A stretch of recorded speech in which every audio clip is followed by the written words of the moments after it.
Pada bab ini, kita akan membahas tentang welfare economics. Apa itu welfare economics? Nah, jawabannya adalah welfare economics atau ilmu ekonomi kesejahteraan adalah ilmu yang mempelajari bagaimana alokasi sumber daya mempengaruhi kondisi perekonomian.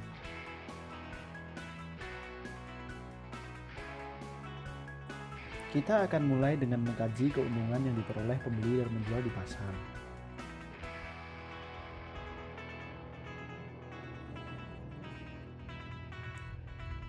Kita dapat menganalisa kesejahteraan penjual dan pembeli dengan melihat surplus bagi masing-masing pelaku.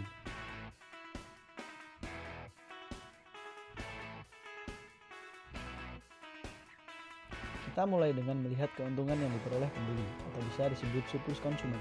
Tapi, apa itu surplus konsumen? Apakah ada hubungannya dengan kerelaan untuk membayar? Nah, kerelaan untuk membayar adalah jumlah maksimum yang akan dibayar oleh seorang pembeli untuk sebuah barang. Sedangkan surplus konsumen adalah kerelaan untuk membayar dikurangi dengan jumlah yang sebenarnya. Tabel ini menunjukkan 4 pembeli album dengan kerelaan membayar yang berbeda-beda. Tabel ini menunjukkan jumlah permintaan barang album yang dipengaruhi oleh kerelaan untuk membayar masing-masing pembeli dan harga asli.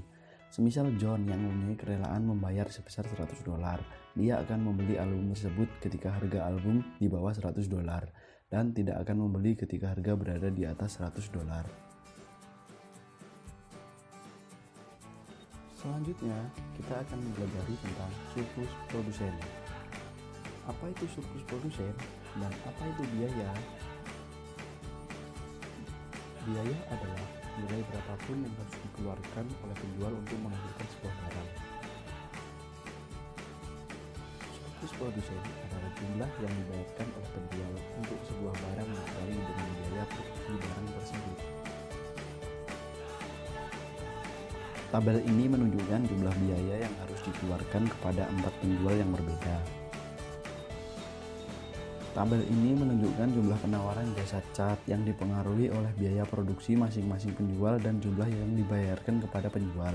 Semisal Grandma yang mempunyai biaya produksi $500, dia akan melakukan pekerjaan ketika jumlah yang dibayarkan kepadanya berada di atas $500 dan tidak akan melakukan pekerjaan ketika jumlah yang dibayarkan kepadanya berada di bawah $500. Selanjutnya, kita akan mempelajari tentang efisiensi pasar. Efisiensi adalah kondisi dalam masyarakat untuk memperoleh manfaat dari sumber daya maksimal dari sumber daya mereka yang terbatas. Untuk menilai efisiensi dari pasar, kita akan memperkenalkan seorang teman baru.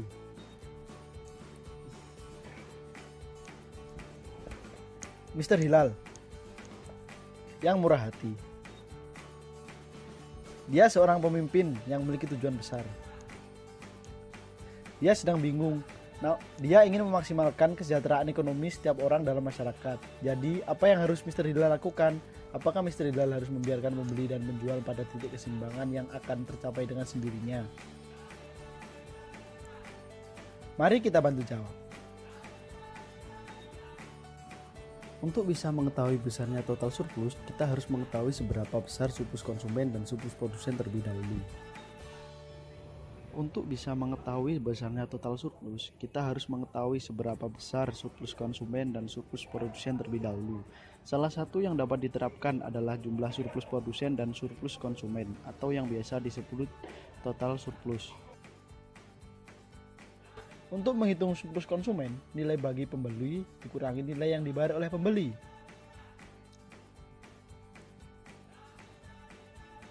Surplus produsen juga dapat dihitung menggunakan cara sebagai berikut. Nilai yang diterima penjual dikurangi biaya penjual. Setelah diketahui jumlah surplus konsumen dan surplus produsen, baru kita bisa menghitung jumlah total surplusnya. Caranya total surplus sama dengan surplus konsumen ditambah surplus produsen. Ingat, jika suatu alokasi sumber daya memaksimalkan surplus total, kita dapat menyatakan alokasi itu sebagai efisiensi. Selanjutnya, kita akan mempelajari tentang evaluasi keseimbangan pasar. Tabel di atas menunjukkan surplus konsumen dan surplus produsen ketika pasar mencapai titik keseimbangan. Surplus konsumen sama dengan luas wilayah di atas harga dan di bawah kurva permintaan, sedangkan surplus produsen sama dengan luas wilayah di bawah harga dan di atas kurva penawaran. Studi kasus. Kasus yang terjadi di Amerika beberapa tahun silam mengenai pendonoran ginjal ibu kepada anaknya yang tidak cocok. Kemudian dokter menyarankan untuk sang ibu mendonorkan ginjalnya untuk orang lain yang cocok dengan ibunya, dengan imbalan nama anaknya naik di strata penerima ginjal. Jadi, haruskah ada pasar yang menawarkan organ tubuh manusia? Jawabannya adalah tidak, karena di dalam perdagangan organ manusia ini ada unsur ketidakadilan di dalam pasar. Karena pasar hanya akan dipenuhi dengan konsumen-konsumen yang kaya dan penjual yang miskin. Soal dan aplikasi.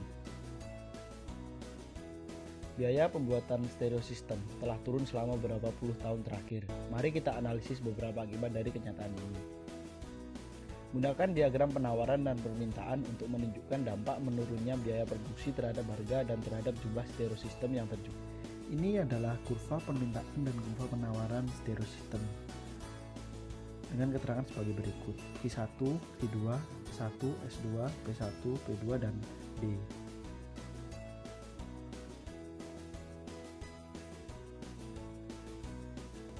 Nah, kesimpulannya jumlah penawaran akan naik karena harga stereo system turun, jumlah stereo system naik. Hal tersebut menyebabkan pergeseran kurva terjadi dan terbentuklah titik keseimbangan yang baru.